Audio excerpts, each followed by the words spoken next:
পূর্বের লুটপাটের অর্থনীতিকে সামনে রেখে 2025-26 অর্থবছরের বাজেট পেশ করা হয়েছে বলে মন্তব্য করেছেন জাতীয় নাগরিক পার্টির আহ্বায়ক নাহিদ ইসলাম। বলেন, নতুন বাজেটে তরুণদের বেকার সমস্যা আরও বাড়বে। সরকার চলতি বাজেটে অর্থনৈতিক সমস্যা খুঁজে পেলেও তার সমাধান দিতে পারেনি। মঙ্গলবার জাতীয় বাজেট নিয়ে দলীয় প্রতিক্রিয়া জানাতে বাংলা মোটরের এনসিপির কেন্দ্রীয় কার্যালয়ের সংবাদ সম্মেলনে এসব কথা বলেন নাহিদ। চলতি বাজেটে কালো টাকার হাত বদল বাড়বে বলেও জানান তিনি।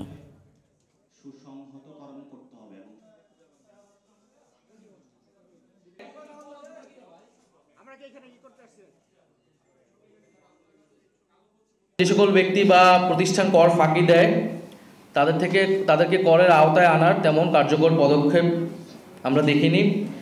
এর ফলে নিম্নবিত্ত এবং মধ্যবিত্তের উপর যেই চাপ ছিল, করের চাপ, সেটি কিন্তু অব্যাহত থাকবে। কর্মসংস্থানের আন্দোলন থেকেই কিন্তু এই গণঅভ্যুত্থানের সূত্রপাত।